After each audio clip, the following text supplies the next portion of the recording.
മഹാലക്ഷ്മി സീരിയലിൻ്റെ പുതിയൊരു എപ്പിസോഡിലോട്ട് എല്ലാവർക്കും സ്വാഗതം. അങ്ങനെ മേഘനാണെങ്കിൽ ആകെ കുടിച്ച് പൂസായി തന്നെ വരുന്നുണ്ട്. അങ്ങനെ റൂം അന്വേഷിച്ച് നടക്കുന്ന മേഘനാണെങ്കിൽ തൻ്റെ റൂം കണ്ടുപിടിക്കാനായിട്ട് ബുദ്ധിമുട്ടുന്നു. അങ്ങനെ മേഘനാണെങ്കിൽ തൻ്റെ റൂം കണ്ടുപിടിച്ച് കഴിയുമ്പോഴേക്കും മേഘം പറയുന്നുണ്ട്, എൻ്റെ ബോധം എൻ്റെ റൂം കണ്ടുപിടിക്കാനെങ്കിലും ഉണ്ടായല്ലോ എന്ന് പറഞ്ഞുകൊണ്ട് റൂമിനകത്തോട്ട് കയറുന്നുണ്ട്.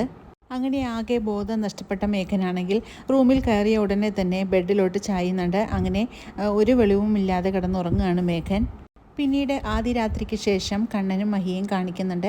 അങ്ങനെ കണ്ണനാണെങ്കിൽ നല്ല ഉറക്കമായിരിക്കും. അങ്ങനെ മഹിയാണെങ്കിൽ എഴുന്നേറ്റ് നിന്ന് കണ്ണൻ്റെ കാലുകളെല്ലാം തൊട്ട് വണങ്ങുന്നുണ്ട്. എന്നിട്ട് സന്തോഷത്തോടു കൂടി കണ്ണേട്ടനെ വിളിക്കുമ്പോഴേക്കും കണ്ണേട്ടനാണെങ്കിൽ മഹിയെ പോകാൻ അനുവദിക്കാതെ അവിടെ തന്നെ പിടിച്ചു കിടത്തുന്നുണ്ട്.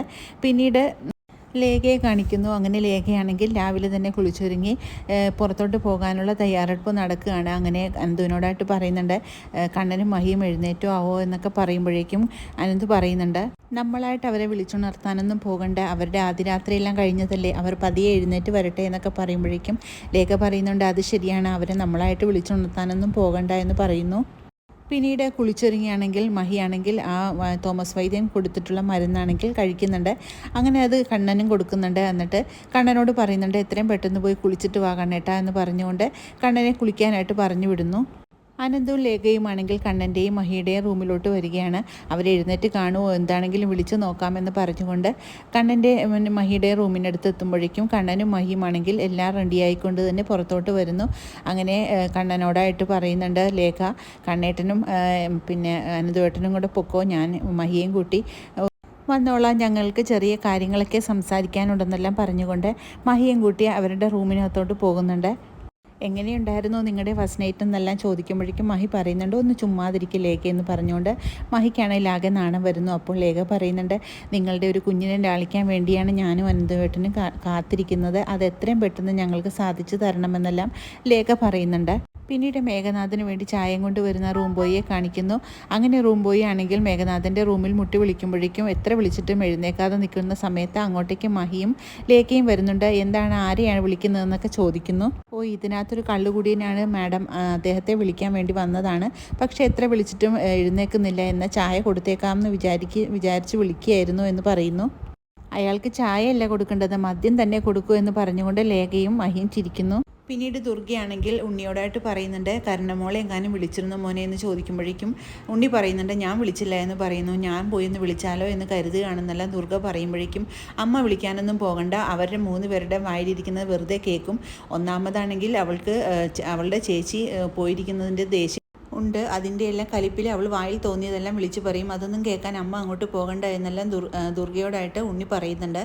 പിന്നീട് മഹാലക്ഷ്മി ഇല്ലാത്ത സമയത്ത് മഞ്ജുവിനെ പറഞ്ഞ് പാട്ടിലാക്കാനായിട്ട് ദുർഗയാണെങ്കിൽ മഞ്ജുവിൻ്റെ വീട്ടിലോട്ടായിട്ട് പോകുന്നുണ്ട്. അങ്ങനെ മഞ്ജുവിൻ്റെ വീട്ടിൽ എത്തുമ്പോഴേക്കും അവിടെ സാഗർ ഉണ്ടായിരിക്കും. സാഗറാണെങ്കിൽ ദുർഗയുടെ വണ്ടി കാണുമ്പോഴേക്കും വല്ലാത്തൊരു രൂക്ഷഭാവത്തോടു കൂടി തന്നെ പുറത്തോട്ട് ഇറങ്ങി വരുന്നുണ്ട്. എന്നിട്ട് സാഗറാണെങ്കിൽ ദുർഗയോടായിട്ട് ചോദിക്കുന്നുണ്ട്, എന്തിനാണ് ഇപ്പോൾ ഇങ്ങോട്ട് വന്നത്, ആരെ കാണാൻ ഇവിടെ വന്നത്, എൻ്റെ കുഞ്ഞിനെ നശിപ്പിച്ചിട്ട് ഇനി അടുത്ത തന്ത്രവുമായിട്ട് ഇറങ്ങിയതാണോ എന്നൊക്കെ സാഗർ ചോദിക്കുമ്പോഴേക്കും ദുർഗ പറയുന്നുണ്ട്, അതൊക്കെ ചോദിക്കാൻ നീ ആരാടാ, നിന്നെ കാണാൻ വേണ്ടിയല്ല വന്നത്, നീ എൻ്റെ മോളെ കാണാനാണ് ഇവിടെ വന്നതെന്നെല്ലാം പറയുമ്പോഴേക്കും എനിക്ക് എൻ്റെ അനുവാദമില്ലാതെ എൻ്റെ ഭാര്യയെ കാണുന്നതിൽ എനിക്ക് ഒട്ടും താല്പര്യമില്ല, അതുകൊണ്ട് നിങ്ങൾ ഇനി മേലാൽ ഇവിടെ വന്ന് പോകരുതെന്നെല്ലാം സാഗർ പറയുന്നത് കേൾക്കുമ്പോഴേക്കും ദുർഗയ്ക്കാണെങ്കിൽ വളരെ ദേഷ്യം വരുന്നുണ്ട്. ദുർഗ പറയുന്നുണ്ട്, അതൊന്നും പറയാൻ നീ ആയിട്ടില്ല, എനിക്ക് എൻ്റെ മോളെ കാണാൻ ഇഷ്ടമുള്ള സമയത്ത് ഞാനിവിടെ വരുമെന്നെല്ലാം പറയുമ്പോഴേക്കും അങ്ങോട്ടേക്ക് മഞ്ജു വരുന്നുണ്ട്. ഇവിടെ സാഗരേട്ടൻ പറഞ്ഞതാണ് ശരി, എന്നെ വിവാഹം ചെയ്തിരിക്കുന്നത് സാഗരേട്ടനാണ്, അതുകൊണ്ട് സാഗരേട്ടൻ പറയുന്നത് പോലെ എനിക്ക് പ്രവർത്തിക്കാൻ കഴിയുള്ളൂ, അതുകൊണ്ട് അമ്മ ഇനി മേലാൽ ഇവിടെ വന്നു പോകരുത്, എനിക്ക് അമ്മയെ കാണുന്നത് തന്നെ ഇഷ്ടമില്ല എന്നെല്ലാം പറഞ്ഞുകൊണ്ട് അവിടെ നിന്ന് മാട്ടി ഓടിക്കുന്നുണ്ട് ദുർഗയെ. പിന്നീട് കറങ്ങാൻ ഇറങ്ങുന്ന കണ്ണനെയും മഹിയെയും ലേഖയും അനന്തുവിനെ കാണിക്കുന്നു. അങ്ങനെ അവരെല്ലാവരും കൂടെ വളരെ സന്തോഷത്തോടു കൂടി തന്നെ അങ്ങനെ യാത്ര തിരിക്കുകയാണ്. അപ്പോഴേക്കും അനന്തുവിൻ്റെ ഫോണിലോട്ട് ഒരു കോള് വരുന്നു. വേറെ ആരുമല്ല, അനന്തുവിൻ്റെയും കണ്ണൻ്റെയും കൂട്ടുകാരൻ തന്നെയാണ്. അവരെ വിളിച്ച് സംസാരിക്കുകയാണ്. അങ്ങനെ അവർ പറയുന്നുണ്ട്, എടാ നീ മലയ്ക്ക് പോയി വന്നപ്പോഴേക്കും എല്ലാം ശരിയായില്ലേ, നിന്നെയും നിൻ്റെ ഭാര്യയും കാണാൻ ഞങ്ങൾ കൊതിച്ചിരിക്കുകയാണ്, അതുകൊണ്ട് എത്രയും പെട്ടെന്ന് നീ ഇങ്ങോട്ട് ഭാര്യയും കൂട്ടി വരണമെന്നെല്ലാം പറയുന്നുണ്ട്.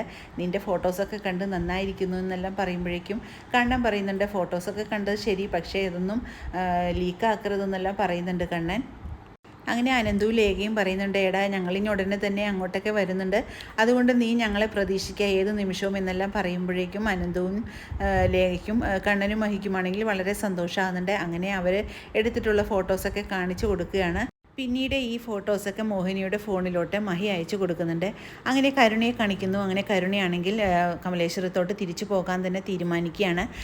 ഞാൻ അവിടെ ചെന്നാൽ മാത്രമേ എനിക്ക് അവളെ തോൽപ്പിക്കാൻ പറ്റുള്ളൂ, ഏതെങ്കിലും ഒരു നിമിഷം കിട്ടുന്ന സമയത്ത് ഞാൻ അവളെ തോൽപ്പിക്കുക തന്നെ ചെയ്യുമെന്നെല്ലാം പറയുകയാണ് പ്രതാപനോട്. അപ്പോൾ പ്രതാപൻ പറയുന്നുണ്ട്, ശരിയാണ്, അതങ്ങനെ തന്നെ ചെയ്യുന്നതായിരിക്കും നല്ലത്, മോളെ എത്രയും പെട്ടെന്ന് അച്ഛൻ തന്നെ കൊണ്ടുവിടാമെന്നെല്ലാം പറയുന്നുണ്ട്. പിന്നീട് മോഹിനിയുടെ ഫോണിലോട്ട് വരുന്ന മെസ്സേജുകളെല്ലാം കരുണയാണെങ്കിൽ ചെക്ക് ചെയ്യുന്നു. എന്താണെങ്കിലും അവൾ എന്തെങ്കിലും ഫോട്ടോസൊക്കെ അയച്ചു കൊടുത്തതായിരിക്കുമെന്നെല്ലാം കരുണയ്ക്ക് മനസ്സിലാകുന്നുണ്ട്. അങ്ങനെ ആ ഫോട്ടോസൊക്കെ കാണുന്ന കരുണയാണെങ്കിൽ ആകെ ഞെട്ടിത്തെറിച്ച് പോകുന്നുണ്ട്. കാരണം അതിനകത്ത് കാണിച്ചിരിക്കുന്നത് മഹിയും കണ്ണനും കൂടെ നടന്നു പോകുന്ന ഒരു സീനാണ്. അങ്ങനെ പ്രതാപനും ഈ ഫോട്ടോസ് കണ്ട് ആകെ ഞെട്ടുന്നു. അങ്ങനെ ഇവർ വിചാരിച്ചതുപോലെ കണ്ണന് യാതൊരുവിധ പ്രശ്നവും ഇല്ല എന്ന് ഇവർക്ക് എല്ലാവർക്കും മനസ്സിലാകുന്നു. അങ്ങനെ വളരെ ത്രില്ലിംഗ് ആയിട്ടുള്ള ഒരു എപ്പിസോഡുകളാണ് ഇനി വരാനിരിക്കുന്നത്. പുതിയൊരു എപ്പിസോഡിനായിട്ട് നമുക്ക് കാത്തിരിക്കാം.